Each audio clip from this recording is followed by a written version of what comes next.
Madame, monsieur, bonsoir. Bienvenue dans ce grand journal. Marine Konia, bonsoir. Bonsoir, Kolo Koulibaly. Ravi de vous revoir. Ravi aussi de vous revoir, mesdames, messieurs. Nous partons donc pour cette grande édition. Voici les titres. Fin des campagnes pour les élections législatives à minuit ce vendredi. Le processus suit son cours. Demain a lieu le scrutin de désignation des représentants de la nation à l'Assemblée nationale. À quelques heures de l'ouverture des urnes, le président de la Commission électorale indépendante appelle à la responsabilité pour un scrutin respectueux des règles démocratiques. Nous parlerons également d'un défi pour l'État de Côte d'Ivoire, l'autosuffisance en poissons. La demande des populations est croissante pour une production locale insuffisante. Dans ce sillage, des aquaculteurs soutenus par le PDC de V apportent des solutions concrètes, des profils inspirants d'Ivoiriens nouveaux que nous vous présentons dans cette grande édition. Nous verrons également le pont entre Abidjan et la Silicon Valley aux États-Unis qui crée des géants de la tech. Nous suivrons le développement de 10 startups ivoirienne en immersion dans ce sanctuaire américain de la technologie. Quel impact, qu'est-ce qui a changé pour ces entrepreneurs ivoiriens? Quelle ambition, quel déclic, quelle perspective de croissance? Enfin, on en parle ce soir. Dernier jour de campagne électorale pour les législatives 2025. Tous les candidats ont eu une semaine pour convaincre les électeurs. Ils étaient dans les villes et les villages les plus reculés à la rencontre des populations. La campagne pour le renouvellement des sièges de l'Assemblée nationale se referme donc ce soir et place au vote demain, samedi 27 décembre, une journée électorale qui doit se dérouler dans le calme et la paix. Mais avant tout, le grand journal de ce soir, on va commencer par l'autosuffisance aquacole. La demande en produits halieutiques ne cesse de croître, Marine. Oui, Kolo Koulibaly, les Ivoiriens sont de plus en plus demandeurs de poissons et la production locale ne suit pas toujours, même si les ambitions du pays sont de parvenir à une autosuffisance en produits de pêche. C'est un véritable défi donc pour les gouvernants ivoiriens, mais aussi pour les aquaculteurs.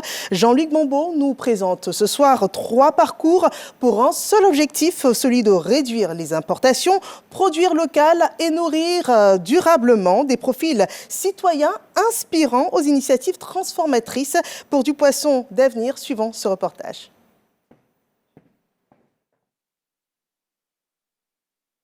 Niché au cœur d'une plantation de VA à la périphérie de Soubré, voici l'une des plus importantes écloseries de la région de la Nawa. C'est ici qu'Odette Bayala produit chaque année des milliers d'alevins de tilapia, de mâchoirons et de silures. Ici, c'est les géniteurs. On met 80 femelles et 30 mâles dans chaque bac. Ici aussi, c'est les géniteurs. On les met aussi ici. Une activité qu'elle mène en pleine expansion. Vous avez déjà fini? Oui. D'accord. Après ça, vous faites quoi? Après midi? Autodidacte, Odette s'est lancée dans la pisciculture d'abord comme un business personnel, avant d'en faire une réponse concrète au défi de la sécurité alimentaire. Je suis très heureux de participer à le développement de l'alimentation en Côte d'Ivoire. Puisque quand je produis, c'est tout le monde, tout l'ensemble qui vient prendre pour aller produire, pour aller faire grossissement et pour donner à la population. Donc je suis très contente de ça. Parce que là c'est une manière de aussi aider l'État. J'ai produit environ 100 000 alevins actuellement. L'année prochaine, je vais produire au moins 260 000 alevins par mois. Ça, c'est un rêve pour moi. Son principal défi, l'aliment pour poissons, encore rare et coûteux sur le marché local. L'aliment de poissons en Côte d'Ivoire, c'est encore un peu compliqué parce que on a aujourd'hui, Dieu a fait grâce, on a une écloserie ici, mais on a un problème d'aliments ici. Il faut que l'État nous aide pour que chaque zone puisse avoir au moins une unité de fabrique d'aliments. Ce défi, Konaté Soulafolo en a fait son cheval de bataille. Adaloa, ce titulaire d'un master en production et valorisation des ressources aquacoles, dirige une petite unité spécialisée dans la fabrication d'aliments pour poissons. Le poisson fait partie des produits où la Côte d'Ivoire, ne pas de l'État, éjecte plus d'argent. Bon, je me suis dit, tous ces milliards que la Côte d'Ivoire éjecte à l'extérieur, si les jeunes Ivoiriens pouvaient capter ce fonds-là, voilà, ça pouvait vraiment réduire beaucoup la pauvreté et puis faire développer beaucoup de jeunes. C'est ainsi que je me suis engagé dans la pisciculture. Sans aliment, il n'y a pas de pisciculture. Parce que le coût de l'aliment constitue déjà les 80% des charges. Donc s'il n'y a pas d'aliment, je pense que voilà. Et c'est ce qui a fait que la pisciculture est restée beaucoup en retard en Afrique. Son unité produit jusqu'à 4 tonnes d'aliments par semaine, destinés principalement aux pisciculteurs de la région. Quelques mètres plus loin, toujours à Daloa, une autre unité, portée cette fois par le jeune ingénieur agronome Cheikh Ismaël Ouedraogo. Lui aussi fabrique de l'aliment pour alevins, mais avec une particularité. Il teste chaque lot dans son propre bassin expérimental. Là, nous avons des tilapias rouges en bac hors sol oxygéné. Si eux, ils apprécient qu'il n'y a pas de mortalité, c'est-à-dire que tous les autres tilapias vont facilement accepter l'aliment. Une activité rentable, mais qui n'a pas toujours été simple au début. C'est la toute première extrudeuse. Nous l'avons achetée il y a environ 5 ans en Chine. Pour l'avoir, ce n'était pas facile. Mais elle était vraiment très lente. Bon, techniquement, on nous a dit qu'elle fait 60 kg l'heure, mais je ne pense pas qu'on a pu produire 60 kg l'heure avec. Ouais, au tout début. Aujourd'hui, grâce au soutien du projet de développement des chaînes de valeur vivrières, le PDCDV, Cheikh Ismaël a pu se doter d'un équipement moderne. Le projet PDCDV nous a vraiment aidé à pouvoir s'installer. Depuis qu'on est installé, nous avons eu un pic énorme côté clientèle parce que nous pouvons dire que certes nous vendons dans la région, mais nous vendons plus dans toute la Côte d'Ivoire. Et nous devrons aller signer un contrat jusqu'à Kong. Donc vous voyez que j'étais étonné d'apprendre que mon aliment arrivait jusqu'à Kong. On a des clients vers les baies des milliardaires, on a des clients jusqu'à Noé. Ça fait que l'aliment est vraiment sollicité. 3 parcours différents. Une même ambition, renforcer l'autosuffisance en produits halieutiques. Et un point commun, le soutien reçu du PDCDV qui les a aidés à renforcer ou étendre leurs activités. Grâce à PDCDV, il y a eu 54 millions. Auparavant, il n'y en avait même pas un franc. Je me débrouillais avec mes moyens de bord. J'ai mis ces 20 bacs au sort de 30 mètres cubes en marche. C'est 10 3. Donc, il peut chacun contenir au moins 25 000 ou bien 30 000 laves. Au début, nous étions à une production maximale de 2 tonnes par semaine, avec nos équipements et autres. Voilà. Mais aujourd'hui, nous sommes déjà à 4 tonnes par semaine, avec les équipements qu'on a, parce qu'on n'a pas encore tous les équipements qui sont dans la ligne du projet. Donc, ceux qu'on a déjà eus nous permettent d'aller déjà à 4 tonnes par semaine. Ferme piscicole, usine d'aliments pour poissons. À Soubré comme à Daloa, ces initiatives montrent que l'autosuffisance en produits de pêche est en marche. Un engagement porté par des acteurs passionnés, soutenus par un projet structurant, une dynamique essentielle pour nourrir les populations et préparer l'avenir de la filière aquacole en Côte d'Ivoire. Et voilà, des solutions innovantes et concrètes, des profils se révèlent de plus en plus en Côte d'Ivoire et lorsqu'Abidjan se connecte à la Silicon Valley, c'est une jeunesse inventive qui se déploie, Kolo Koulibaly. Oui, Marine, mais pour transformer ces startups locales en géants de la tech, il manque souvent un ingrédient, la culture de ces géants dont la majorité est concentrée à la Silicon Valley aux États-Unis. Pour passer donc à échelle, 10 startups ivoiriennes ont été en immersion dans le sanctuaire américain de la technologie. Ces jeunes pousses ont été appuyées par le ministère de la Transition numérique et de la digitalisation. Quel est l'impact de cette immersion? La réponse dans ce grand reportage de Victorine Yaoyoboué, Abdoulaziz Ganiou. Coucou Otniel, je veux une lampe qualité crème, s'il te plaît. Vendre un objet d'art depuis son atelier en Côte d'Ivoire à des collectionneurs dans le reste du monde, c'est possible en un clic à partir d'un marché des arts virtuels créé par des start-upers ivoiriens. Impossible aujourd'hui d'envisager l'avenir sans ces innovations technologiques selon les experts et les décideurs qui n'hésitent pas à en faire la promotion. Comme ici, au Centre André Young, pour la promotion de l'entrepreneuriat au plateau. Des visages fiers reçoivent leur parchemin ramené directement de la Silicon Valley aux États-Unis. Le voyage sur la Silicon, le plus important, c'est le mindset. Ils pensent qu'ils sont les plus forts au monde, ils pensent qu'ils sont les numéros 1 et c'est vrai.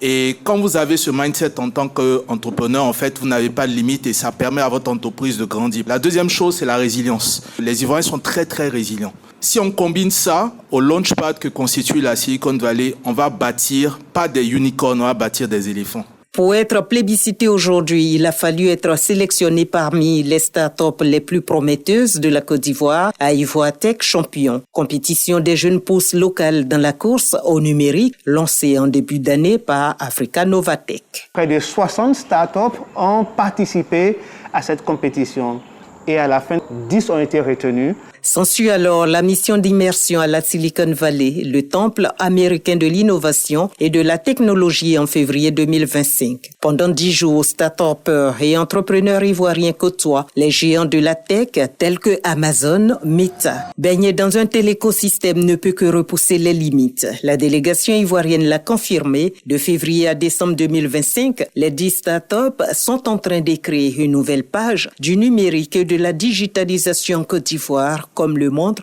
le rapport d'impact de cette mission. Ça a été vraiment transformateur pour nos startups. Vous avez une startup aujourd'hui qui est rentrée dans un accélérateur mondial, 500 Global. Une startup qui n'avait pas levé des fonds avant de partir, dès qu'elle est revenue, elle a pu lever près de $150 000. Une startup qui, avant de partir, avait un seul partenaire stratégique. Aujourd'hui, cette start-up a 50 partenaires. Et cette start-up a eu un prix. Aujourd'hui, en Afrique du Sud, le prix de la meilleure start-up en devenir sur près de 2000 candidats. Ces start-up, aujourd'hui, ont appris à voir grand, à ne pas voir la Côte d'Ivoire, mais à voir l'Afrique et le reste du monde. Pour comprendre le transfert de savoir-faire stratégique à la base de la croissance rapide de ces startups ivoiriennes, nous visitons 2 d'entre elles basées à Abidjan. La première, une entreprise digitale exerçant dans le secteur du BTP. De 2 personnes, la structure compte désormais une vingtaine d'employés avec un nombre de clients qui a quasiment quintuplé. C'est la rencontre entre l'expérience donc de mon cofondateur, très orienté tech, intelligence artificielle, et moi-même, à peu près une quinzaine d'années d'expérience dans le BTP et la construction. Les startups touchent à tous les domaines, pourvu qu'elles apportent des solutions innovantes et applicables au-delà des frontières et des cultures. Ainsi, depuis la toile, la deuxième start-up visitée a choisi d'impacter le secteur de la santé. Sa trouvaille, la télémédecine, créer une clinique virtuelle où se rencontrent patients et praticiens du monde. Réaction d'une sage-femme en service à Dabou. La femme aujourd'hui, notre timing, notre emploi du temps, le rythme même de vie aujourd'hui fait que la femme n'a pas forcément 2 heures, 3 heures, 4 heures pour aller attendre juste parce qu'elle a un problème de baisse de lactation ou bien juste en griffe, c'est qu'elle considère qu'elle a une fièvre ou une douleur. Donc je me rends compte que effectivement, la téléconsultation va répondre réellement à un besoin qui est réel. L'impact social de la Ruche Elf lui a déjà permis de lever plus de 150 millions de francs CFA, d'abord auprès d'accélérateurs et ensuite grâce au réseau d'investisseurs de la Silicon Valley. C'est un réseau de spécialistes, dermatologues, gynécologues, sages-femmes. Donc on a rassemblé ce réseau et avec la technologie, on les rend plus accessible à leur réseau de patients. On a aussi un chatbot qui est alimenté par l'intelligence artificielle pour surtout la population à faible éducation. Donc c'est via WhatsApp, on peut parler par note vocale, donc quelques langues locales aussi. Nous, on a besoin des partenaires financiers locaux, mais quand tu t'assois en face de quelqu'un qui a investi dans l'immobilier pour 30 ans, tu dis, bon, j'ai un site web, ça vaut 5 millions de dollars, je te donne 5%, puis tu dis, mais attends, tu fous de moi. À Silicon Valley, à US, on peut s'asseoir devant un investisseur et c'est un document qui peut avoir tous les termes et conditions pour signer un contrat. Donc il fallait vraiment s'éduquer sur comment eux, ils ont commencé ce type de startup investment et comment est-ce que ça peut être adapté à ici en Côte d'Ivoire. Et Silicon Valley, ça nous a permis de faire ça. Outre le changement de mentalité, le réseautage et l'accès au financement, la connexion des jeunes pousses ivoiriennes à l'univers de la Silicon Valley leur a permis de s'aligner sur les standards internationaux en adoptant des méthodologies éprouvées dans le numérique. Ajoutez à cela la volonté du gouvernement ivoirien de faire de la digitalisation le moteur de la transformation de l'économie nationale à l'horizon 2030. Tous les indicateurs sont donc au vert pour notre pays sur l'échiquier du numérique. Si demain, les entrepreneurs savent qu'ils peuvent aller à Silicon Valley, ils peuvent revenir et être attirés par des investisseurs, tout ça positionne notre pays pour être une locomotive sur le continent. Mark Zuckerberg a visité le Nigeria. Steve Wozniak a visité le Nigeria. Bill Gates a visité le Nigeria. L'ambition des autorités ivoiriennes est réaffirmée par le ministère de la Transition numérique et de la digitalisation à la cérémonie de restitution de la mission à la Silicon Valley. Ce bouillonnement technologique à l'ivoirienne est encouragé par l'ambassadrice des États-Unis en Côte d'Ivoire. Abidjan Silicon Valley, le pont de l'innovation est désormais créé. Africa Novatech prévoit une deuxième édition d'Ivoitech Champion pour 2026. L'univers de la tech, c'est le monde de tous les possibles. À tous les start-upers et entrepreneurs locaux, créateurs de données numériques, de s'engouffrer dans la brèche pour que jaillissent dans un avenir proche des géants ivoiriens, aux côtés de ceux des États-Unis et du reste du monde.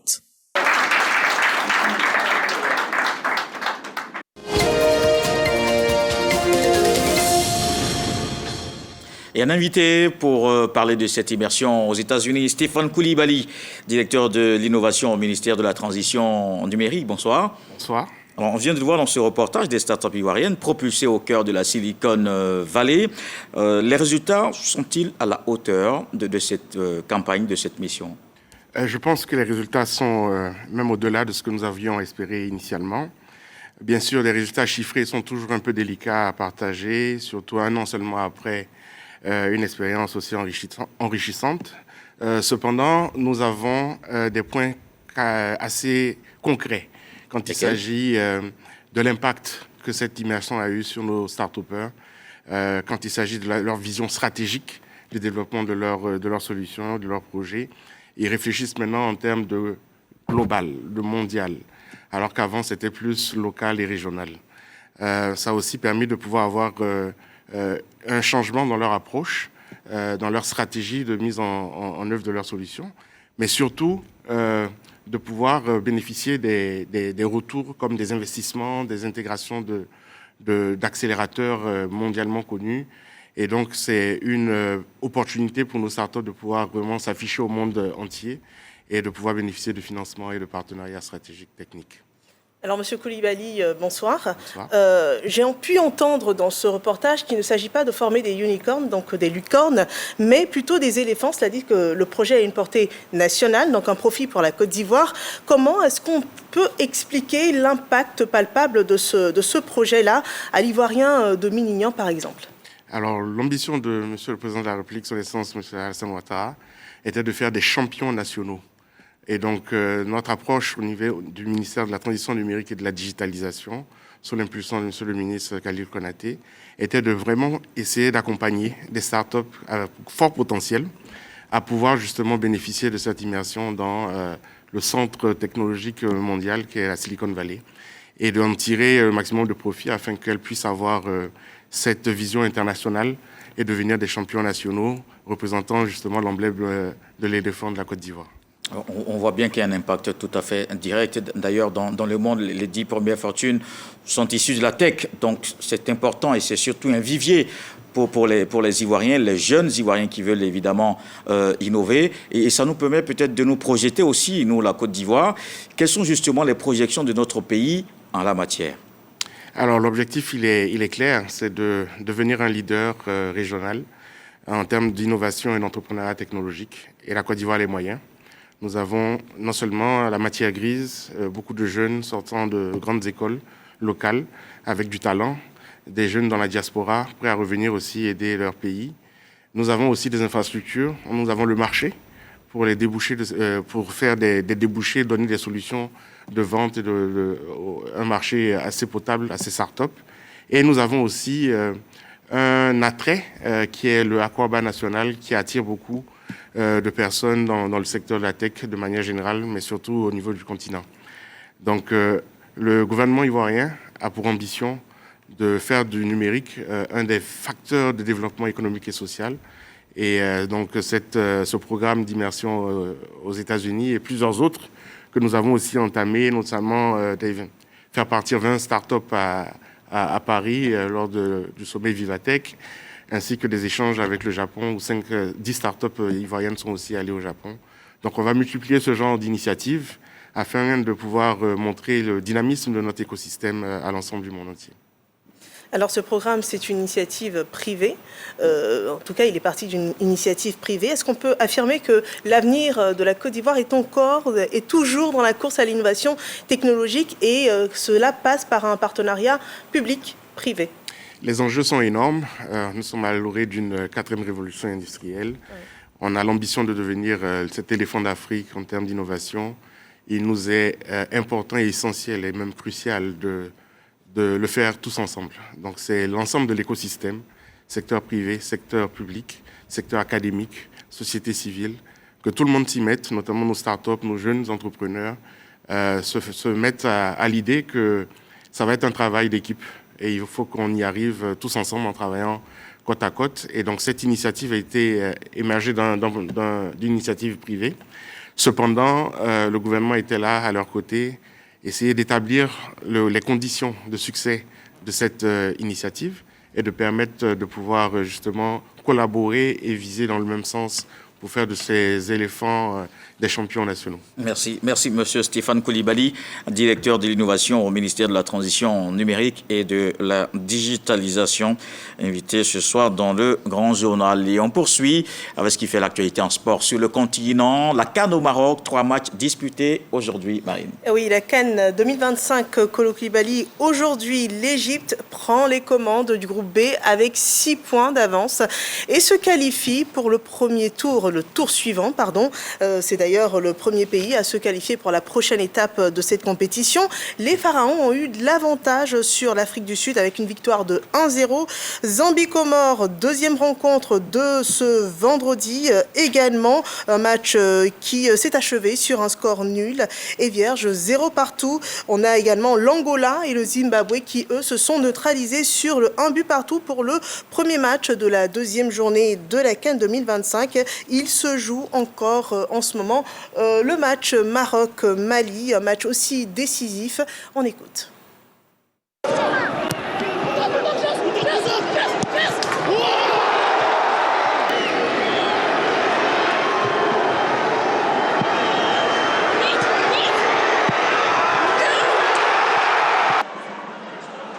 Entre Égyptiens et Pharaon d'Égypte.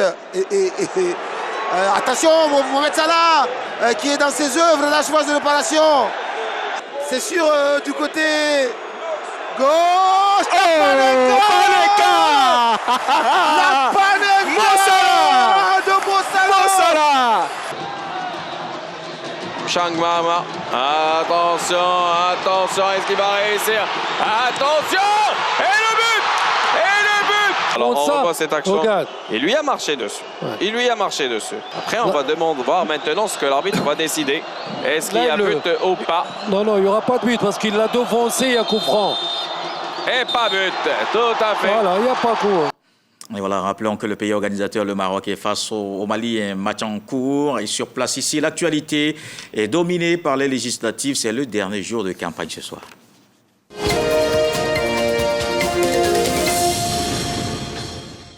Et dans la nuit de ce vendredi, prend fin la campagne des élections législatives 2025.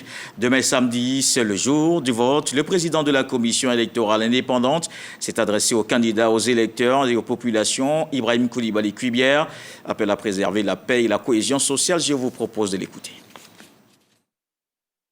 Ivoirienne, Ivoiriens, après l'élection présidentielle du 25 octobre 2025, demain, samedi 27 décembre 2025, vous êtes appelés à nouveau aux urnes pour élire dans 205 circonscriptions électorales les 255 députés de la législature 2026-2030.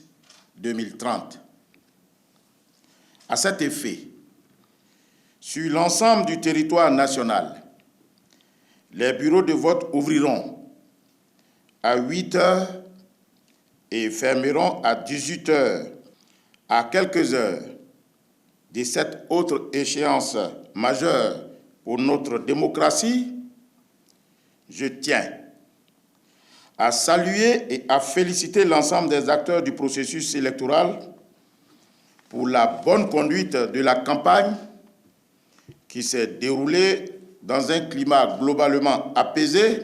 Le défi majeur maintenant est celui de l'organisation de scrutins réguliers et sincères. Chaque électeur pourra accomplir son devoir citoyen dans son bureau de vote, soit au moyen de sa carte d'électeur, soit sur présentation de sa carte nationale d'identité, soit au moyen de son identification biométrique.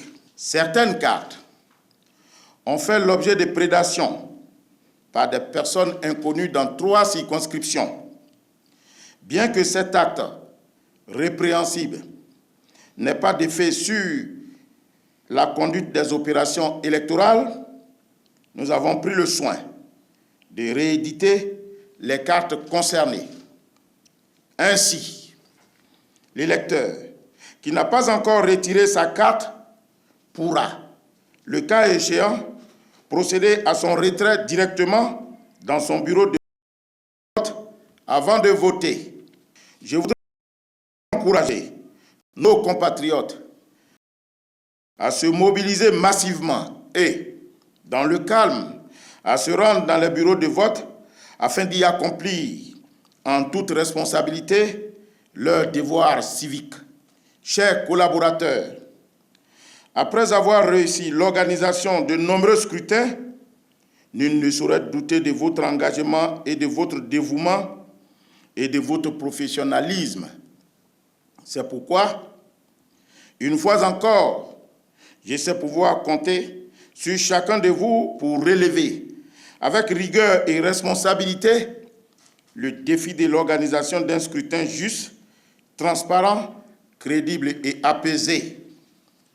Aux forces de défense et de sécurité, je les exhorte à accomplir cette mission comme à leur habitude, avec discipline, neutralité républicaine et respect scrupuleux des droits et libertés des citoyens, afin de garantir à notre pays un scrutin apaisé et sécurisé. La commission électorale indépendante assumera pleinement sa part de responsabilité. Je vous exhorte, pour votre part, à assumer la vôtre dans le respect des lois de la République et des valeurs démocratiques. Et voilà la déclaration du président de la CEI. Et nous revenons d'ailleurs sur la sécurité, l'aspect sécuritaire, l'un des grands enjeux de ce scrutin. En cette saison, des dispositions sont prises à ce niveau, à la fois pour les élections législatives et les fêtes de fin d'année, des fêtes sécurisées et paisibles. Ce matin, l'opération Épervier 11 a été lancée à la préfecture d'Abidjan. 4000 éléments sont mobilisés pour assurer la sécurité des biens et personnes dans le district autonome d'Abidjan. Le préfet de police d'Abidjan, Yéokolo, a exhorté les unités de police à appliquer la tolérance zéro contre le grand banditisme et à s'engager véritablement pour le bien-être des Ivoiriens. Et sur le terrain politique, dernier jour de campagne, nous le disions, les candidats ont sillonné les localités à la rencontre des populations. Le point avec tous nos reporters dans cet élément. Le candidat du RHDP, Draman Ouattara, quant à lui, était au contact des populations. Il promet une présence renforcée sur le terrain et des solutions concrètes aux préoccupations des citoyens. Mon slogan est 100% engagé. 100% engagé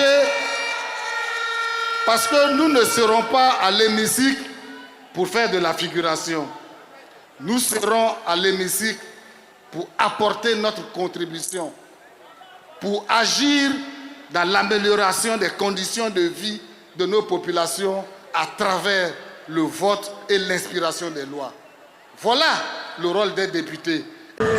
Député sortant, Jacques Gabriel Ewuo est de nouveau en campagne au plateau. Il entend poursuivre les actions engagées et renforcer le rayonnement de la commune, cœur administratif et économique du pays. Les populations se plaignent de certaines actions gouvernementales. Tout le monde sait très bien que le pouvoir législatif a un rôle de contrôle du pouvoir exécutif. Mais si l'Assemblée nationale est monocolore et que le pouvoir en place conserve la majorité, il sera très difficile pour l'opposition de faire entendre sa voix. Donc on va y travailler. Donc l'objectif pour nous aujourd'hui, c'est d'appeler les populations à voter massivement pour l'opposition, pour que l'opposition puisse justement être le porte-voix de toutes les personnes qui considèrent qu'il faut des changements. Au plateau comme ailleurs, la campagne prend fin ce 26 décembre. Les électeurs, eux, auront le dernier mot dans les urnes. Au quartier général du RHDP à Cocody, la candidate Colette Koné mobilise de jeunes militants. Elle fait un briefing stratégique avant le déploiement sur le terrain. Les électeurs devront voter la liste du RHDP pour la simple raison que Cocody a besoin de faire entendre sa voix à l'Assemblée nationale. Cocody a besoin de voix fortes à l'Assemblée nationale. Cocody a besoin de députés qui sont en relation avec la population, qui sont dans la population et qui sont proches de ces populations, qui connaissent leurs préoccupations. Votez pour Colette Koné et Célestin Kouala.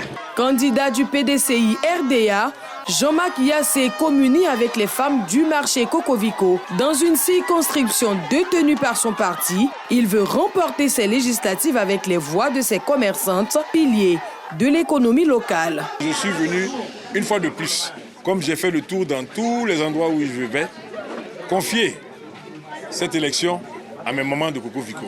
Je suis au contact permanent avec elles, je connais leurs problèmes, je discute avec elles, j'essaie de résoudre leurs problèmes et de les mettre dans les meilleures conditions. Donc, dans ces conditions-là, qui mieux que moi pour les défendre? Il faut un contre-pouvoir, il faut des gens qui puissent échanger et transmettre au président de la République les réalités du terrain. À Cocody, la campagne se joue désormais sur le terrain, au plus près des électeurs, avant le verdict des urnes. Candidat de l'ADCI, Serge Franck Alt revendique la continuité de l'action d'Assalé Timoko avec pour priorité la cherté de la vie. L'ADCI a déjà une locomotive qui a montré dans quel sens la démarche d'un député devrait s'orienter. On a vu les actions de l'honorable Assalé Timoko sur les 5 dernières années et nous, notre chemin, il est tout tracé. Nous allons être dans la continuité. Il y a des grands enjeux, des grands combats qu'il faudra poursuivre. Après que l'honorable ait déjà gagné des combats sur la crise du data, le COGES et le foncier, il y a encore des sujets à poursuivre. Et en l'occurrence, nous, les gros sujets qu'on a sur la commune de Cocody, ça sera les transports, les loyers. Continuité et engagement politique, un choix que Serge Franck Alt propose aux électeurs. Pour l'épanouissement des jeunes et le rayonnement de la commune d'Adjamé, voici ce qui fonde la motivation de la liste Adjamé Djigui Espoir. Je suis fils d'Adjamé et je connais les réalités de cette commune.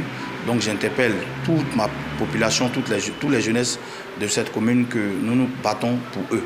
Donc de venir vers nous, et car notre slogan, comme on le dit, l'espoir, aujourd'hui vous avez un candidat qui aujourd'hui prône pour l'espoir de la commune d'Adjamé et pour dire que c'est Adjamé Djigui qui est fort de venir pour qu'on puisse vraiment pour cette élection législative. Cette candidature indépendante est portée par Kamara Togba et Djokre Mobio Marus. Akré Mbandi et Kamara Ibrahim défendre la liste tous unis pour un Adjamé meilleur. Chère population d'Adjamé, nous sommes en 2025, 65 ans après la naissance de la Côte d'Ivoire. L'heure a sonné, lèvons-nous. Réussissons ensemble là où nous avons souffert ensemble. Réussissons ensemble là où nous pouvons arriver. Main dans la main, n'ayons pas peur. La démocratie, c'est l'alternance. La démocratie, c'est le passage d'une génération à une autre. Passons le flambeau, respirons l'air nouveau et qu'Adjamé rayonne. Un renforcement de capacité des électeurs sur le mode opératoire du vote est prévu pour une victoire écrasante. Amagou Wilfried Zawi dit être candidat à Makori pour plus de transparence dans la gestion de la commune. C'est le message qu'il a porté aux parents lors d'une rencontre. Plus de 800 entreprises ici à Makori qui font des chiffres et qui bénéficient également de l'environnement des populations ne respectent pas le quota d'embauche. Ça fait que nos jeunes sont livrés à eux-mêmes, à la drogue, à l'alcool. L'oisiveté devient un danger en termes réellement d'insécurité. Donc nous sommes là réellement pour postuler à cette candidature de députation et nous espérons au soir du 27 être cette équipe-là qui sera adoubée par la population de Makori en vue réellement de pouvoir mener des combats pour la cohésion, des combats pour le bien-être des populations. Une fois élu, il compte améliorer le système sanitaire et lutter contre la cherté de la vie. La candidate Yotio Yolande Joël de la liste ADCI entend porter la voix des défavorisés à l'Assemblée nationale. Elle sensibilise pour sa cause. Nous vivons tous les jours les préoccupations des populations et nous voyons que ces préoccupations ne sont pas suffisamment traitées, ne sont pas suffisamment prises en compte. Et donc nous avons décidé de nous présenter avec ADCI qui tous les jours se bat pour améliorer les conditions de vie des populations. Nous voulons apporter notre pierre à l'édifice, nous aussi, à travers ce que nous savons déjà faire sur le terrain. Nous nous sommes dit, si nous sommes députés, nous pouvons faire mieux, nous pouvons voter des lois qui sont en faveur des populations, des lois qui vont permettre enfin aux populations de vivre dignement. Selon elle, Makori a besoin d'un changement et le changement viendra de sa liste. Le candidat du RHDP, Robert Begré-Mambé, mise sur une campagne de proximité, notamment des visites de quartiers, villages et autres campements à Songon, circonscription 050. Il est important d'être toujours en communion avec la base. C'est ce que demande le président Alassane Ouattara, le président de la République. Au-delà des projets de loi, il y a d'abord les projets à impact rapide. Vos collègues qui ont sillonné avec nous ont pu mesurer l'importance de ces projets à impact rapide et nous prenons à cœur de les réaliser de sorte à modifier la structure de leurs revenus. Ce 27 décembre 2025, un siège de député sera à pourvoir dans la commune de Songon. Le candidat du RHDP, Robert Begré-Mambé, mise sur une campagne de proximité, notamment des visites de quartiers, villages et autres campements à Songon, circonscription 050. Il est important d'être toujours en communion avec la base. C'est ce que demande le président Alassane Ouattara, le président de la République. Au-delà des projets de loi, il y a d'abord les projets à impact rapide. Vos collègues qui ont sillonné avec nous ont pu mesurer l'importance de ces projets à impact rapide et nous prenons à cœur de les réaliser de sorte à modifier la structure de leurs revenus. Ce 27 décembre 2025, un siège de député sera à pourvoir dans la commune de Songon. Ladjumeïté Begré, candidat indépendant de la circonscription 201, Kani commune et sous-préfecture, multiplie les rencontres et sonne la mobilisation autour de sa candidature. Notre première volonté, nos prières, dans notre engagement, c'était qu'un jour on voie notre situation s'améliorer. Les priorités, la première partie, il faut commencer par l'hôpital. La santé est primordiale. C'est l'éducation. J'invite chacun à la simple lucidité, à la prise de conscience de leurs responsabilités. Parce que le vote, c'est un choix. C'est un acte civique, certes, mais qui impacte tout. Laissez nos intelligences s'exprimer, laissez nos cœurs parler, laissez-nous exprimer la souffrance qu'on a. On l'appelle Yaya Meïté APU. Sa vision est axée sur la proximité et le développement local, selon son directeur de campagne. La première priorité que nous nous sommes donnée, c'est la fraternité. Parce que notre slogan de campagne, c'est Kani en marche pour la fraternité. Notre candidat a promis, une fois élu le 27, de recoller les morceaux.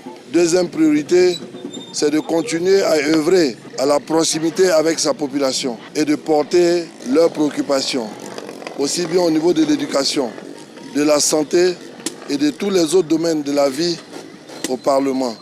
Il est le candidat du RHDP, Maître Abdoulaye Ben Meïté, dit ABM, est député sortant. Il veut continuer la marche d'honneur pour l'honneur de Kani. ABM est selon lui le candidat de la réalité et de l'espoir. Après 2 mandats, notre parti, avec à sa tête le président de la République, le président de notre parti, son excellence Alassane Ouattara, a estimé que nous étions encore bons pour le service en relation avec les enjeux du moment. Nous sommes des instruments de la politique publique. Nous sommes instruments des ambitions, des projets du président de la République. Alors, le député a 4 missions. Il doit voter les lois, il doit consentir à l'impôt, donc la loi des finances, il doit évaluer les politiques publiques, il doit contrôler l'action du gouvernement. Rendez-vous le 27 décembre prochain. En route pour l'hémicycle, Dosso Aboubakar Sidiki est candidat indépendant. Tuala et Massala, commune et sous-préfecture. Je suis candidat parce que il y a de cela 5 ans que je travaille avec mes parents sur un certain nombre de sujets. Et cela nous a permis effectivement, à travers des partenaires, de faire plusieurs réalisations, à savoir 6 mosquées. Nous sommes dans l'un des villages qui a bénéficié du forage. Nous avons également réhabilité 2 écoles et puis construit une école. Nous avons entendu les cris de nos parents. Avec ce que nous avons vu, nous sommes confiants. Nous les appelons à venir voter massivement M. Dosso Aboubakar Sidiki. Le RHDP a misé sur le député sortant Dosso Mamadou, dit Mamadou III, bénéficiant du soutien des ministres Bouaké Fofana et Dosso Adama. Le candidat RHDP est confiant pour la suite. Nous en sommes vraiment très heureux parce que le travail abattu sur le terrain témoigne en fait de ce que vous avez vu. Nous sommes confiants, totalement confiants pour la victoire du samedi prochain. L'enjeu majeur, c'est de faire du corps à corps, aller de cours en cours, expliquer donc aux différents militants et sympathisants du RHDP, même ceux qui ne sont même pas sympathisants du RHDP, mais qui comprennent qu'effectivement la cause du RHDP, c'est pour le bien-être social de nos populations. Et la victoire sera de notre côté. Elle était dans la course. Au final, Kone Nedjon, candidate indépendante, s'est retirée et a décidé de se joindre au candidat RHDP pour la paix et la cohésion. L'annonce a été faite en langue locale.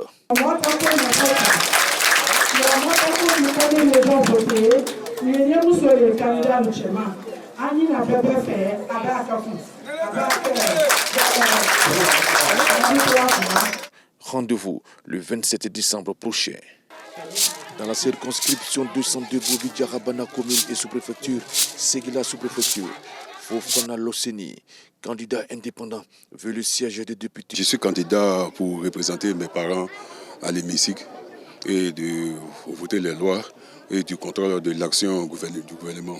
Nous allons mettre ici d'abord des représentants dans les 3 sous-préfectures, là au moins pour s'imprégner un peu des difficultés des parents, afin qu'au niveau de l'hémicycle, on peut voir comment, dans quelle mesure on peut les aider. J'exhorte toute la population à aller voter le choix de la jeunesse, qui est M. Fofana Losseni. Un autre candidat indépendant qui ne manque pas d'arguments, Fofana Vatukumba, prône l'union, la loyauté et la disponibilité. Il invitait donc les populations à le suivre. Je suis candidat pour un changement. Pour nous montrer à nos parents quel est le rôle exact d'un député. On a constaté que nos députés, une fois élus, ne viennent plus sur le terrain. Ils ne viennent même pas expliquer les lois à nos parents. Ils ne leur disent même plus bonjour. Le 27, nous espérons que la population a adhéré au changement et qu'il y aura le changement. Il ne faudrait pas que nos parents tiennent compte des petits billets de banque qu'on leur donnera le 26 nu pour aller voter. Non, il faut voter selon sa volonté, l'option et l'idéal qu'on a. Le samedi 27 décembre prochain donnera la position de chaque candidat. Karamoko Bakayoko, candidat indépendant, va à la conquête du seul siège de Kourou. Ce qui nous motive d'être candidat aux élections législatives, c'est 3 axes. L'autonomisation de nos mamans, l'insertion des jeunes. Notre 3e axe, c'est concernant le développement de la région, du département et de la sous-préfecture de Kourou. Depuis 4 ans, 5 ans, nous sommes aux côtés de nos parents. On connaît les problèmes. Nos parents aussi ont eu confiance en nous. Les parents n'ont pas fait le mauvais choix. Je pense bien qu'au soir du 27, nous serons élus députés. Pour Issou Soumaro, tête de liste du parti au pouvoir, Kourou doit continuer d'avancer avec le RHDP. Le rôle du député, c'est travailler en synergie avec le gouvernement. Voilà, donc c'est de voter les lois, c'est d'exprimer tout ce qui est les vœux de la population à l'Assemblée nationale. Et je pense que c'est ce que nous allons faire avec l'appui de la municipalité, du conseil régional et du gouvernement lui-même. Je pense qu'on va contribuer aux côtés des parents au développement de notre localité. On espère qu'au soir du 27, on soit véritablement élus. Et je pense que nos objectifs, c'est d'être élus à plus de 98%. Mamadou Sanougou, le candidat au relais de la bannière du RHDP, entend préserver son fauteuil à l'hémicycle. Je ne peux que demander à mes parents en tout cas de porter leur choix sur le candidat du RHDP que je suis. Ensemble, nous avons mené beaucoup de batailles dans le cadre du développement, en étant moi-même d'abord au niveau du Parlement, président de la CAF. Si j'ai eu l'occasion de piloter cette commission pendant plusieurs années, je pense être le meilleur des candidats pour être, en tout cas à nouveau, député donc de Ouaninou. En face, se dresse Djumandi Abdoul Amara, candidat indépendant. Nous sommes candidats à la demande de nos parents pour venir régler les questions fondamentales, les questions foncières, les questions qui se posent à nos départements. Il s'agit pour nous vraiment de nous engager, de répondre favorablement aux attentes de nos parents en ce qui concerne les questions qui minent sérieusement le département de Ouaninou. Au soir du 27 décembre 2025, nous serons élus députés de la circonscription de Ouaninou. Il n'y a aucune question à se poser, il n'y a aucun doute sur cette question. De son côté, Bamba Mori veut faire la politique autrement. Aujourd'hui, nous voulons être la voix des sans-voix, parce que les réalités de la région, du département de Ouaninou ne sont pas exprimées véritablement au chef de l'État. Avec tous les efforts qui sont fournis au niveau national et la reconnaissance du développement de la Côte d'Ivoire au plan international, mais notre région reste vraiment en reste.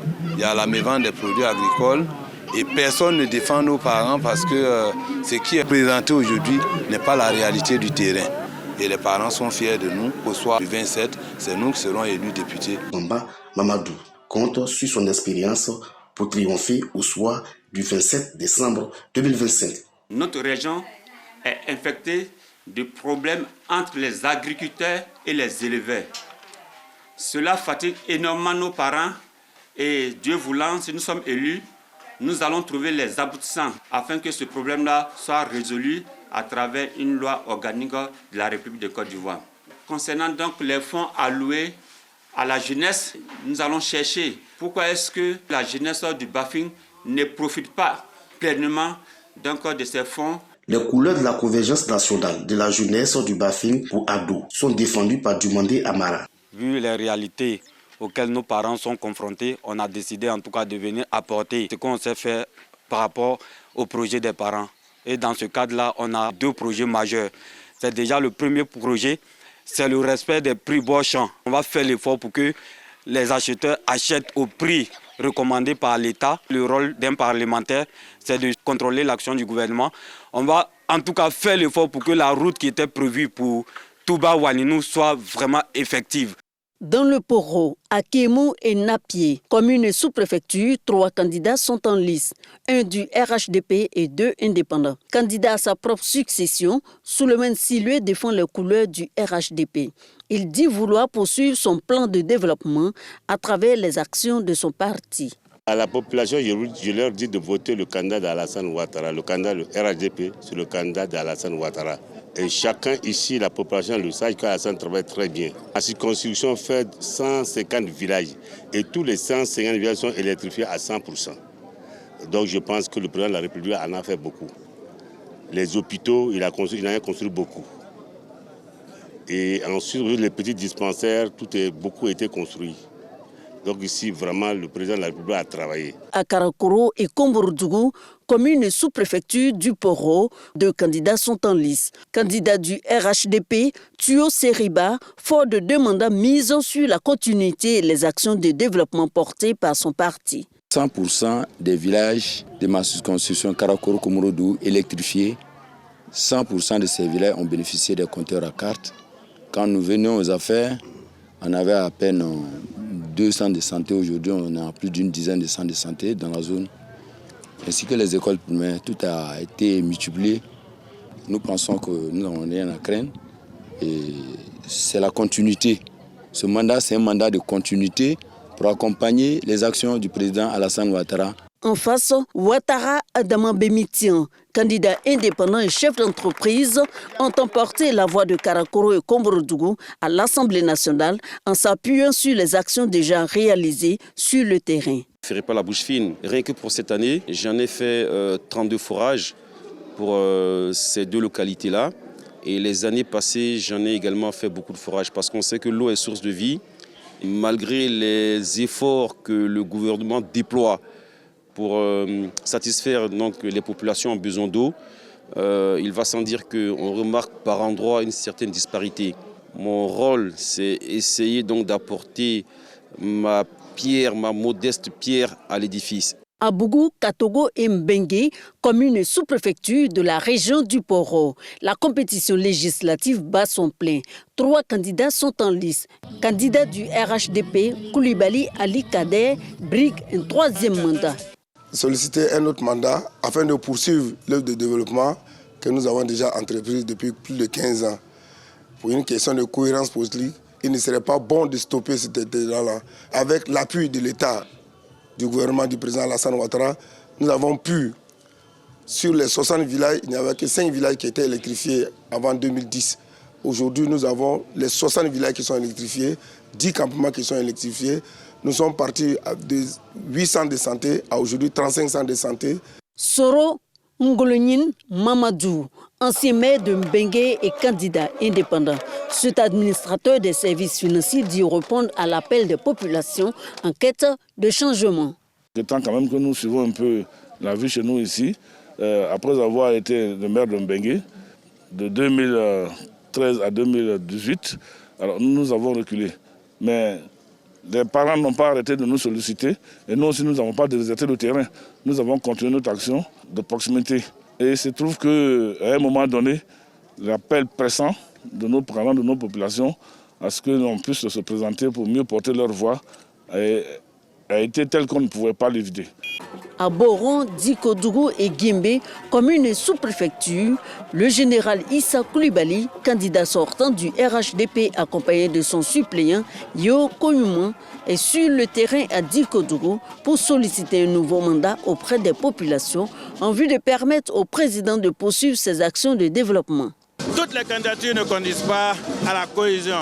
Toutes les candidatures ne conduisent pas à la stabilité, à la sécurité. Les seuls qui conduisent à toutes ces composantes, ces facteurs essentiels que je viens d'énumérer, ce sont les candidatures du RHDP parce qu'elles conduisent à Alassane Ouattara. Et nous savons qu'avec Alassane Ouattara, le meilleur est encore à venir. Là où il y a Alassane Ouattara, il y a le développement, il y a la stabilité, il y a la sécurité. Aminata Ouattara, seule femme indépendante en lice dans la circonscription de Boron, Dikodougou et Guémé, se présente comme la candidate porteuse d'une nouvelle vision pour l'avenir de la circonscription. Le département du Kouflo est l'un des derniers du pays. Donc nous venons pour pouvoir apporter notre voix au président de la République afin qu'il vienne en aide à ce département. Pourquoi pas un programme PPU spécialement pour le département parce que rien ne va ici. Rien ne va ici. Il n'y a pas de promotion de cadres. Et c'est avec les cadres qu'il peut avoir un développement accompagné par l'État. Poro législative pour les circonscriptions du Cinématiali, Kabolodougou, Sédiogo et Bawaka, le candidat du RHDP Sarasoro Goroton fidèle est assuré d'un 2e mandat, car l'unique candidat en lice. Je suis très heureux de cette forte mobilisation qui témoigne de l'adhésion des militants du RHDP, les idéaux du président de la République, la vision du RHDP. Et je dois dire que je voudrais leur demander de se mobiliser fortement pour que le 27 décembre, nous puissions donner une large majorité au président de la République sur l'ensemble du territoire. Ici, à Cinématiali, nous avons la certitude que nous allons gagner et nous allons bien gagner. À Koroko commune, les législatives se jouent sans suspense. La liste du RHDP conduite par Koulibaly Mamadou Sangafoua avec Ouattara Lassinandi Laspé et Madjara Koulibaly s'achemine vers un 2e mandat à l'Assemblée nationale, faute d'adversaires en lice. Je voudrais, population de Koroko, vous appeler à une mobilisation comme vous avez su le faire pendant les présidentielles pour donner au président de la République une majorité confortable. Une majorité qui lui permettra de faire de profondes réformes institutionnelles afin d'inscrire la trajectoire actuelle du pays dans la durée. Korogo sous-préfecture, Sowo, Komborokroa, Koni et Lata, le RHDP conserve son siège à l'hémicycle. Amadou Koulibaly et son suppléant Émile Soro, député sortant, sont les seuls candidats en lice. Bien que nous soyons candidats uniques, nous faisons campagne. Le sens de cette campagne, c'est vraiment l'écoute des populations, c'est vraiment l'échange avec les populations pour pouvoir porter leurs préoccupations, si tant il est qu'il en existait encore, puisque nos 234 villages sont électrifiés, puisque nous avons bénéficié de collèges de proximité, d'écoles, grâce à la politique du président Ouattara. Et aujourd'hui, l'un des objectifs majeurs, c'est l'adduction en eau potable. Table à Palab de Bonaouin, la candidate indépendante Yapo Valérie Yolande vient glaner des voix dans la circonscription électorale d'Akoupé et Bekouinfin, communes et sous-préfecture. Elle s'engage à défendre les intérêts des populations d'Akoupé à l'hémicycle. Je me suis rendu compte que les députés précédents n'ont pas fait le travail de l'Assemblée nationale. Les députés précédents n'ont pas suivi l'action gouvernementale pour ramener certaines choses à couper. Les députés sortants n'ont jamais fait de proposition de loi pour des choses qui pourraient arranger à couper. On n'en a jamais vu. Et moi, je pense que je suis capable de le faire. Et c'est pour ça que je présente ma candidature pour défendre Akoupé, pour défendre les populations d'Akoupé, quelle que soit leur ethnie, défendre tous ceux qui sont les 41 000 électeurs. Asse Elolo Sidoni, ancienne députée de la dite circonscription électorale, passe cette fois en indépendant. Avec pour suppléant Gyon-Chahin Sombo, ancien maire de la commune d'Akoupé, elle opte pour le changement. J'ai été déjà députée de la circonscription de Akoupé et Bekouifin sous-préfecture. Je suis candidate parce que je pense qu'il y a une nécessité aujourd'hui de faire changer les choses, de faire évoluer les choses et de donner une voix à la population d'Akoupé et de Bekouifin, à l'Assemblée nationale, une vraie voix. La vraie voix, c'est une voix qui les défend, c'est une voix qui parle de leurs préoccupations, c'est une voix qui les engage. Voilà, c'est de ça qu'il s'agit. Son passé et son expérience parlent en sa faveur. Le député sortant, reconduit par le RHDP, sillonne également la circonscription électorale. Reconnaissant au chef de l'État, il prône la poursuite de ses actions au peuple attié du Kétin. Aujourd'hui, je suis le député sortant, mais les réalités de 2021 et les réalités de 2025, ce n'est pas la même chose. Aujourd'hui, on a une autre réalité parce que depuis 2021 jusqu'en 2025, vous ne pouvez pas imaginer ce dont nos populations ont bénéficié. Nous leur avons fait savoir qu'on ne change pas une équipe qui gagne. Nous voulons prôner donc la continuité. Pour cela, nous venons vers les populations pour leur exprimer notre engagement vis-à-vis du bienfait du président de la République. Je suis de ADCI d'Assali Timoko, votre seul et véritable représentant à l'Assemblée nationale. Faites de moi votre député et nous vous rendrons votre bonheur. Ainsi plaide Kwame et Saint-François dans la circonscription d'Assara Mbato commune et sous-préfecture. Il faut que nous soyons un peu plus nombreux pour bénéficier d'un peu plus de temps pour pouvoir porter la voix de nos populations au niveau de l'Assemblée nationale. Il faut que nous fassions ce qu'on appelle la rupture des anciennes pratiques. Il faut que cette Côte d'Ivoire soit une Côte d'Ivoire dont les ressources puissent bénéficier à toute la population ivoirienne. Au niveau de l'ADCI, notre vision des choses, il faut que la transparence, il faut que l'équité, il faut que les missions assignées aux députés soient pleinement remplies. Présidente de la région du Moronou, Akamana Véronique encore dans la course au siège de député d'Assara Mbato commune et sous-préfecture qu'elle occupe depuis 3 législatures. Cette fois, elle veut restaurer le PDC-IRDA, son parti et les populations. Pour moi, ils ont toujours besoin de moi. Je le pense bien. Je le crois aussi. C'est le social qui m'a amené à la politique. Donc même si je n'étais plus présidente, ma région c'est ma région. Mon département c'est mon département. Mes parents sont mes parents. Donc c'est pas être député pour leur apporter un petit plus, mais c'est vraiment pour être proche d'eux. Je demande à tous mes enfants qui sont candidats que le meilleur gagne surtout. Et que après ça, c'est la famille, c'est pas le Moronou qui va s'exposer. Il brigue le siège de député de la circonscription d'Assara Mbato commune et sous-préfecture. Niamia Kokolo Jean-Pierre est candidat du RHDP. Sa proximité avec l'exécutif fait de lui l'interface idéale. Je suis candidat pour faire sortir notre département de l'obscurité. parce que depuis plus de 40 ans, nous souffrons de cette obscurité. Donc c'est le temps de la lumière, c'est le temps que Mbato se lève. Grâce au président Alassane, je pense que si notre population a bien compris, nous serons dans la lumière bientôt. La population est vraiment dévouée, la population a cette soif-là du changement. Et c'est ce qui m'inspire plus. Il est temps de changer de mentalité. Je pense qu'au soir du 27 décembre, le RHDP triomphera. Son leitmotiv, la solidarité pour le développement. Faiseur de roi, ainsi qu'il se présente aux électeurs, Kwabena Kwasi Stéphane défend le PDCI-RDA dans la circonscription d'Ara, Kotobi et Krigbe commune et sous-préfecture. Il veut rendre au peuple sa dignité. Je suis candidat d'abord pour apporter la voix du peuple aïois, être plus proche du peuple aïois, être leur avocat, leur messager, de sorte que tout ce mal, toute cette souffrance que ce peuple qui a tant donné pour la Côte d'Ivoire, aujourd'hui souffre et malheureusement, il n'y a pas de porte-voix.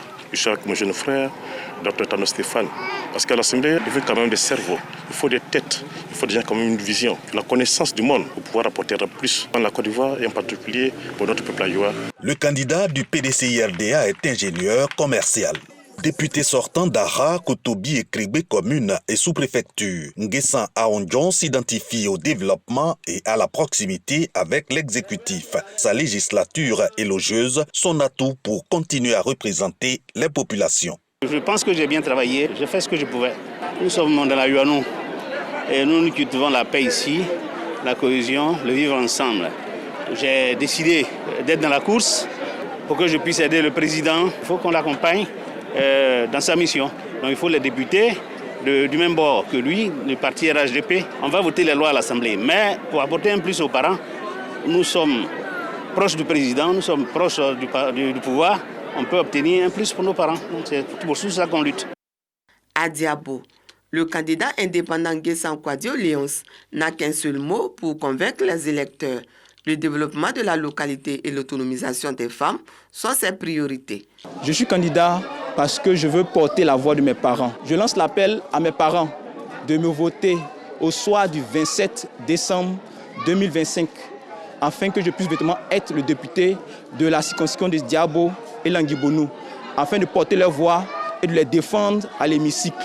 Également, venir leur rendre compte des lois qui sont votées à l'hémicycle. Je m'engage, mon équipe et moi, à être un candidat sérieux, un candidat qui prône la paix et l'apaisement au sein de la population de Diabo et Languibonou. Du côté de Yao Rebecca, autre candidate indépendante a pour slogan de campagne l'autonomisation de la femme rurale, la cohésion sociale et l'essor de Diabo. En tant qu'élu, je vais continuer toutes les actions que j'ai menées depuis 2018 dans ma localité en faveur de l'autonomisation de la femme, en faveur de l'entrepreneuriat agricole, parce qu'il faut créer des richesses pour permettre cette employabilité des jeunes et avoir une très bonne politique agricole pour que l'agriculture, qui est le premier métier de nos parents, puisse leur permettre de subvenir à leurs besoins. Donc je reste dans ma vision tout en ayant la possibilité de faire des propositions et des projets de loi pour justement aider au développement rural. Quant à Jacques Assaouré Kouna, député sortant de Diabo, sollicite à nouveau le suffrage des électeurs pour un autre mandat. Le candidat du RHDP avec son discours sur la continuité. Les 5 ans de notre mandat, nous avons eu à voter un certain nombre de lois. Pour ma région, j'ai un bilan en termes d'infrastructures, en termes de construction d'écoles, de centres de santé à défendre. Aujourd'hui, je suis venu expliquer à nos parents combien de fois il faut être raisonnable. Le président de la République, c'est lui qui est pourvoyeur du développement. Si on veut avoir le développement, il faut qu'on continue avec sa politique. Il faut qu'on soutienne ses candidats. La campagne pour les élections législatives 2025 prend fin le 26 décembre prochain. La liste PDCI-RDA, représentée par Ange Ondakpri, veut conserver son statut de parti dominant et d'acteur législatif majeur à Toumoudi sous-préfecture. Ce pays a été bâti par le PDCI le 9 avril 1946 à l'initiative du président Félix Houphouët-Boigny et ses pairs. Toumoudi est une ville de symboles. Nos populations et leurs besoins se résument à l'eau, à l'électrification, à la route, à la santé. Notre rôle est justement, une fois à l'Assemblée nationale, de proposer des textes de loi qui garantissent ces droits-là à nos populations, tant urbaines que rurales. Dans la course au départ, le candidat indépendant Juvenal Kouakou confirme son ralliement à la liste du Parti démocratique de Côte d'Ivoire, PDCI-RDA. Je suis du PDCI-RDA. J'ai été délégué pendant 15 ans, membre du groupe politique depuis 20 ans. Je suis vice du PDCI-RDA. Le parti compte pour moi. Pour faire gagner le PDCI-RDA, j'ai accepté de soutenir mon aîné, qui est ce que je veux que le candidat du PDCI-RDA. Et je suis là pour l'aider, pour faire en sorte que le PDCI-RDA gagne. Ce poste est un poste important pour nous. C'est une passion du PDCI-RDA. Je ne vais pas le perdre. C'est pour ça que j'ai accepté de me retirer. L'unique siège de la circonscription à l'hémicycle est convoité par le RHDP. Son candidat, Konan Yao Simplice, en fait son credo. Je suis un fils du terroir. Je suis dans la proximité avec mes parents.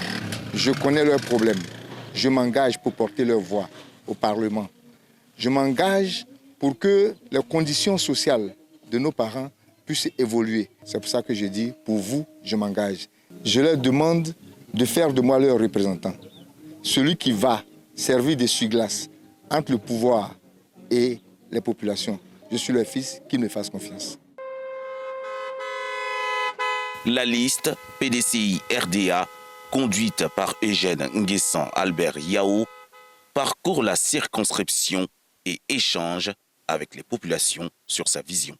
La préservation des acquis, c'est ce qui nous motive et la défense des intérêts de nos populations. Et puis que la Côte d'Ivoire connaît les députés. Depuis le temps de notre regretté Konan Raphaël, le PDCI a toujours remporté les élections aux législatives ici. Quel est le message que nous leur avons adressé? De ne pas insulter quelqu'un, de ne pas offenser quelqu'un. C'est ça le PDCI. À Tiébissou, tous frères et sœurs. Le PDCI à Tiébissou est inébranlable. La garantie de loi au profit des populations de Tiébissou commune et sous-préfecture et du pays, c'est la promesse faite par la paire du RHDP, Germain Indri, Philippe Indri. La campagne est effectivement lancée. Toutes nos équipes sont sur le terrain, Indri, Kouakou, Philippe et moi-même. Quant à la stratégie, elle ne se développe pas. Nous voulons traduire sur le terrain la politique de son Excellence le Président de la République, politique de développement, de cohésion et ainsi de suite. Le député doit avoir des missions de représentation véritable du peuple qu'il a élu. Dans cette perspective, évidemment, je suis avec mon colistier, M. Indri Germain. Nous employons à faire en sorte qu'on prolonge les actions de développement au niveau de Tiébissou. Nous sommes à Toropo, à quelques kilomètres du centre-ville. 3 candidats indépendants, dont Kofi Ouattara, parcourent la campagne, rencontrent les populations locales afin de leur exposer ses ambitions une fois à l'hémicycle. Je suis candidat pour les législatives parce que depuis longtemps, j'ai remarqué que les gens ne disent pas la vérité à notre population. Toropo est une ville où il y a beaucoup de populations venues de différents horizons, mais il faut militer pour l'union et la cohésion de ces peuples-là. Il faut amener la paix parce que nous sommes à la frontière d'un pays où il y a une crise. Si à Toropo on ne s'entend pas, c'est un danger pour nos populations. Je fais du porte-à-porte. Je ne fais pas la campagne comme les autres. J'ai ma stratégie et je pense que la population comprend mon message. Juste à côté, dans la sous-préfecture de Niamey, localité située sur l'axe menant à la région du Tchologo, le député sortant, Koulon Firté Sansan Noufi, candidat du RHDP, est en plein meeting. Les défis sont énormes.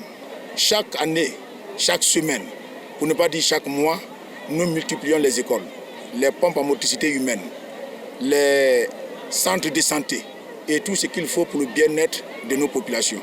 Évidemment, lorsque un chef de l'État apporte autant à ses populations, nous avons le devoir de regarder dans cette direction. Le 27, le résultat sera à l'image de notre foi et de notre détermination pour la politique du président Alassane Ouattara. À Toropo, les défis sont énormes, notamment ceux liés à la sécurité, mais aussi à la cohésion et à l'intégration des peuples. Alain Richard Donvaï présente officiellement le candidat du RHDP aux populations d'Okruyou. La candidature de Donsongui Koni est confiée aux chefs traditionnels, chefs de communauté, guides religieux, ainsi qu'aux populations. Un acte de soutien dont se félicite le candidat. Et savoir que le baobab de la région, monsieur le ministre Alain Richard Donvaï, m'apporte son soutien, je ne peux qu'être heureux. Et je sais qu'avec ce soutien, nous allons remporter les élections au soir du 27 décembre 2025. Votez pour le bon candidat, votez pour le RHDP, votez pour Kone Dessogui, pour qu'au soir du 27, le RHDP avec Kone Dessogui puisse remporter la circonscription 152, Lilio, Okrio et la commune de Mayo. À son domicile à Kanyenako, le candidat du PDCI-RDA se prépare pour le terrain. Olivier Kouadia mobilise son équipe pour une seconde visite aux populations. Objectif, éclairer l'opinion sur des rumeurs faisant de lui un candidat indépendant. Il réaffirme être bel et bien le candidat officiel du PDCI-RDA. Voici le logo du PDCI. Là, c'est marqué indépendant. Alors que voilà l'original des spécimens. Et vous voyez là, PDCI-RDA. Nos adversaires ont décidé de détromper nos électeurs. Là, on est obligé de refaire encore les tours parce qu'on nous appelle de partout pour dire qu'ils se rendent compte que le PDCI n'a pas de candidat, que vous êtes indépendant. Le PDCI a un candidat et c'est Olivier Kouadia. Et qu'on reste focus sur notre objectif qui est de garder cette circonscription-là. Avec des arguments percutants et fédérateurs, il entend remporter la victoire. Charles Lopez Yayoro Kangbre, candidat du RHDP, entend briguer un second mandat. Au-delà donc de notre fonction de député, il faut dire que pour nous, ce n'est pas le titre. Avec nos parents, c'est la proximité, ce sont des relations de père et de fils. Alors avec nos parents, nous voulons donc espérer et croire en cette victoire, surtout pour aller chercher près des décideurs, pour aller chercher près de nos gouvernants, pour nos localités, pour nos villages, pour nos cantons, pour nos hameaux. L'intérêt de notre mission, c'est cela. Lui et toute son équipe parcourent des kilomètres pour faire entendre leur voix.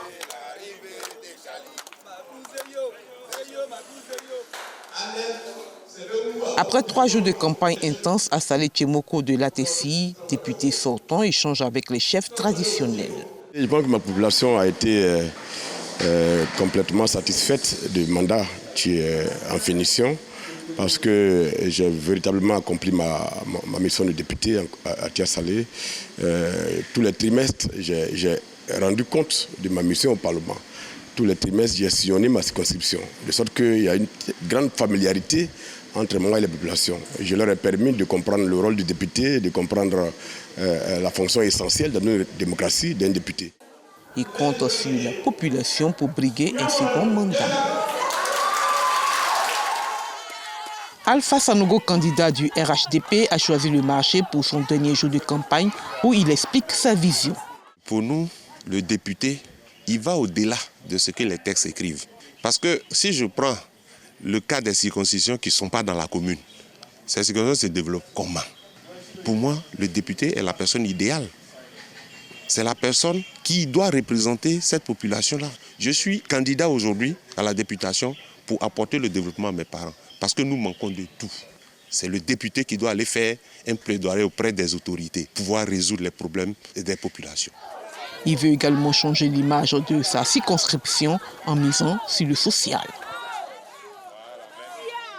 À Lakota, le député sortant, Kouyaté Abdoulaye du RHDP, compte veiller à l'exécution des projets éducatifs et sanitaires au profit de la population. Nous permettons d'être un relais entre l'Assemblée nationale et le peuple. Il faut tout simplement expliquer aux populations et au peuple les propositions de loi, les projets de loi qui viennent, n'est-ce pas, du gouvernement, et puis leur rendre compte, leur expliquer. En ce moment, nous sommes en train de voter le budget 2026. Ça fait 17 000 milliards de francs CFA. Il faut expliquer aux populations, n'est-ce pas, à quoi servent ces 17 000 milliards de francs CFA. Secteur par secteur. Pour lui, chaque voix compte dans les urnes. Prince Atu Dali veut porter la voix de Lakota.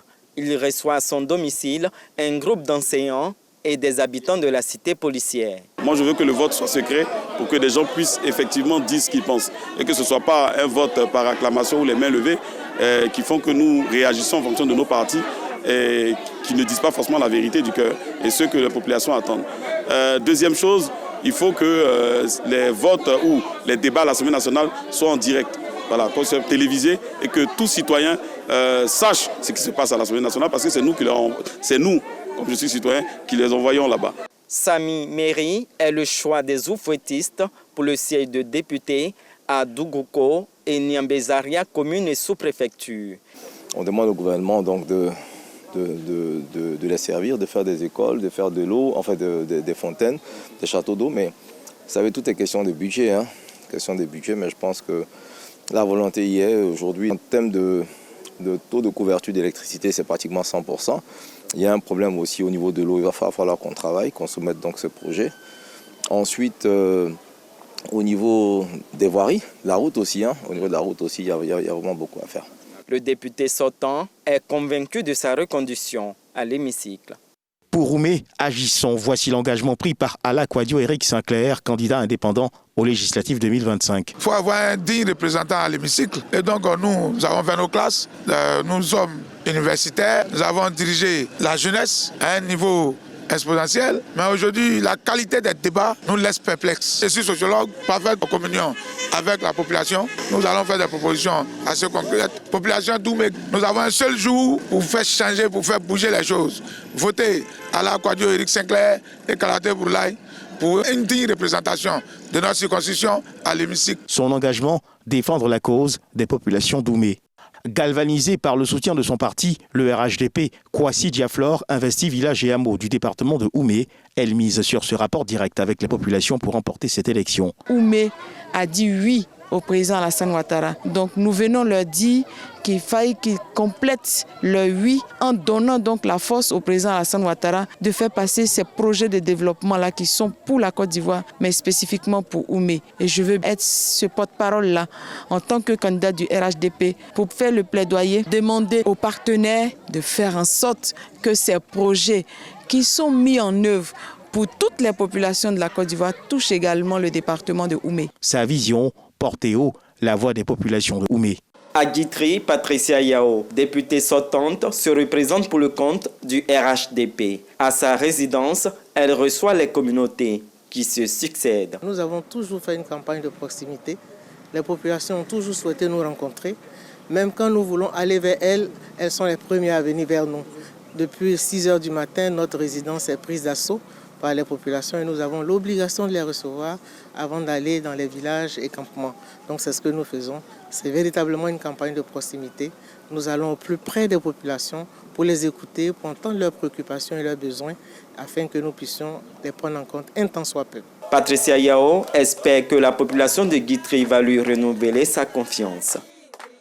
Dans la commune de Mans, le candidat indépendant Sidiki Konaté poursuit sa tournée pour présenter son plan de développement destiné à la ville.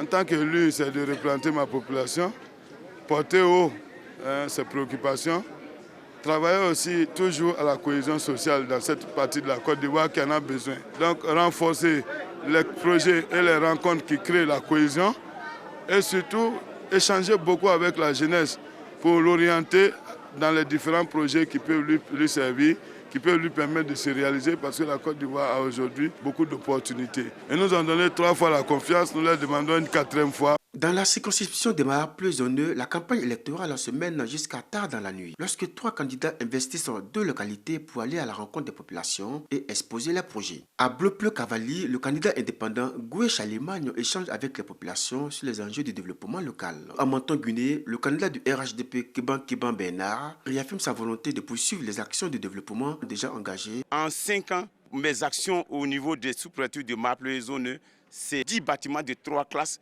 plus un bureau, une cantine scolaire, 2 foyers de jeunes et des problèmes qui ont été résolus. Je pense que le député de Marais-Zoneux est le meilleur. Je veux que les populations le reconduisent dans ses fonctions pour continuer l'œuvre qu'il a commencé. C'est pourquoi même sur tout ce que j'ai fait, j'ai dit pour la continuité. À Benoué, un autre candidat indépendant, Guy Dané Magloire, est allé également à la rencontre des électeurs pour partager sa vision. Ici, presque tous les villages sont dotés d'établissements publics, mais le défi est de loger les enseignants qui arrivent. Il faut un minimum de conditions. Là, par exemple, nous avons sillonné tous les villages, nous avons distribué, je dirais, du ciment afin d'aider les parents à faire ce travail communautaire-là pour que nous puissions garantir les conditions minimales de vie de nos frères fonctionnaires qui arrivent de chez eux, chez nous. J'ai déjà fait mes preuves, j'ai l'expérience et je pense que Au soir du 27 de ce mois, la population fera fort de Méli. Dans la circonscription des Béoué, Goulaleu, commune et sous-préfecture, la campagne électorale se poursuit, marquée par une forte mobilisation sur le terrain. C'était le dernier point de la campagne ce soir. C'était également le dernier numéro du Grand Journal ce soir. Donc, une année entière à vous servir des sujets qui touchent votre quotidien. Et le Grand Journal en 2025, c'est 12 numéros l'année, 45 sujets diffusés, 20 invités reçus ici en plateau. Et oui, un an d'images fortes, Kolo Coulibaly, un an de récits au cœur de votre quotidien. Mesdames et messieurs, un an de grand journal. Un grand journal qui a raconté la Côte d'Ivoire et qui vous a également expliqué les grands challenges de l'actualité internationale. Derrière chaque édition, sachez qu'il y a eu des journalistes engagés tous les jours, semaine après semaine, des reporters sur tous les fronts, des images soignées et une exigence constante.